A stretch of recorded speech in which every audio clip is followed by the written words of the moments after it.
क्या डीजल की गाड़ियों पर 10% टैक्स संभव है? नितिन गडकरी ने डीजल की गाड़ियों पर भारी भरकम टैक्स लगाने के संकेत क्यों दिए? क्या है डीजल की गाड़ियों का विकल्प? पूरी खबर देखिए। 2014 के बाद जो 52% डीजल की गाड़ियां थी वो 18% पे आई है। अब जैसे ऑटोमोबाइल इंडस्ट्री बढ़ रही है, डीजल की गाड़ियां नहीं बढ़नी चाहिए। आप ही आपके लेवल पर निर्णय करिए ताकि डीजल कम से कम हो, और अगर नहीं हुआ तो फिर मैं सरकार को, वित्त मंत्री को ये रिकमेंड करूंगा कि डीजल ज़्यादा पोल्यूशन कर रहा है, इसके ऊपर 10% टैक्स एडिशनल लगाना चाहिए। नितिन गडकरी ने इस बयान के जरिए डीजल गाड़ियों पर 10% टैक्स के संकेत दिए। उन्होंने कहा कि अगर डीजल की गाड़ियां कम नहीं हुई तो टैक्स पर विचार संभव है। उन्होंने 10% अतिरिक्त प्रदूषण टैक्स के लिए वित्त मंत्री को पत्र लिखने की बात भी कही। हालांकि इसके बाद नितिन गडकरी ने इस बयान पर एक्स पोस्ट के जरिए सफाई भी पेश की। उन्होंने लिखा कि फिलहाल डीजल गाड़ियों पर 10% टैक्स नहीं बढ़ेगा, ऐसा प्रस्ताव नहीं है, मगर प्रदूषण कम नहीं हुआ तो विचार करेंगे। उन्होंने मीडिया रिपोर्ट्स में डीजल गाड़ियों पर अतिरिक्त 10% जीएसटी लगाने की खबरों का खंडन किया। इससे पहले नितिन गडकरी ने TV9 भारतवर्ष के शो में कहा कि पेट्रोल पंप बंद हो जाएंगे, इनका बैंड बाजा बज जाएगा। पेट्रोल डीजल बंद हुआ तो वो देश का सबसे अच्छा दिन होगा। कल नितिन गडकरी ने TV9 पर कैसे पेट्रोल और डीजल का पूरा फ्यूचर प्लान बताया है। इंटरव्यू का वो हिस्सा आइए आपको सुनवाते हैं। ये जो लॉबी है पेट्रोल और डीजल की, काफ़ी मजबूत लॉबी है। इनकी दुकानदारी बंद कर रहे हैं आप, तो इनको नुकसान आपको ये परेशान नहीं कर रहे हैं ये लोग? मुझे तो ये दुकान पूरा बंद करना है। दैट इज मेरे लाइफ का मिशन है।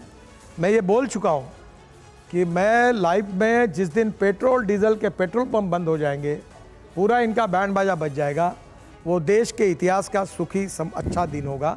प्रदूषण से मुक्ति मिलेगी और लोग भी खुश होंगे।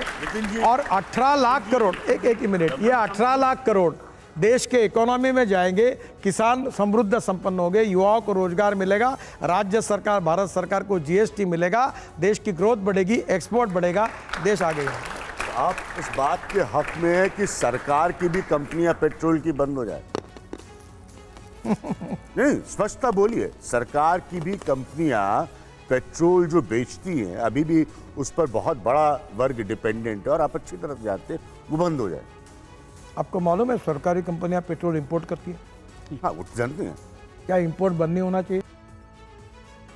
सनातन पर सियासी घमासान के बीच चिराग पासवान ने इंडिया गठबंधन पर बड़ा दावा किया, तो बीजेपी नेता मुख्तार अब्बास नकवी ने भी सनातन विरोध को विपक्ष का एजेंडा बताया। देखिए पूरी खबर।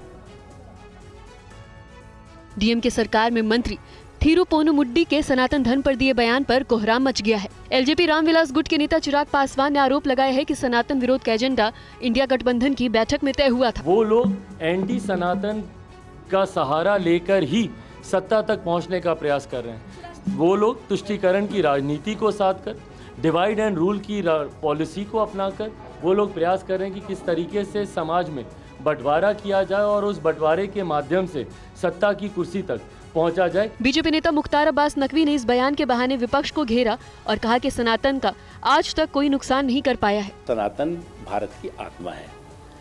भारत की आत्मा पर चोट, परमात्मा से खोट, इनको मटिया मेट करेगी। और आज जो अभी तक तो ये सब कुछ हिडन एजेंडा था, इनका कॉमन मिनिमम प्रोग्राम था, अब एक कैरेक्टर ने उसको ओपन कर दिया है और ओपन करते ही ये जो कुंठित कुनबा है अपनी चतुराई के चक्रव्यूह में बुरी तरह फंस गया है। और इंडिया गठबंधन के अहम घटक दल तमिलनाडु की डीएमके ने एक बार फिर से सनातन पर सवाल उठाए हैं। इस बार स्टालिन के कैबिनेट मंत्री थिरुपोनुमुड्डी ने सनातन पर विवाद खड़ा किया। देखिए पूरी खबर।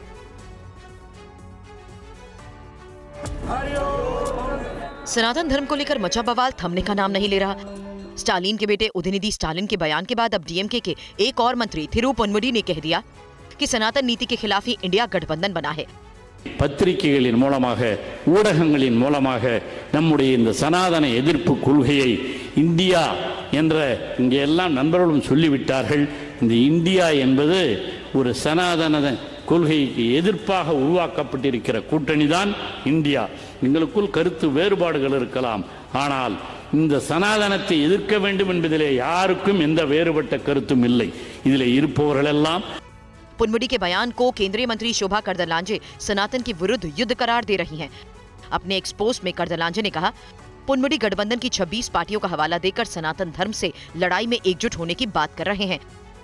ऐसे में अब हिंदू भी जागे और सनातन धर्म की ताकत दिखाएं।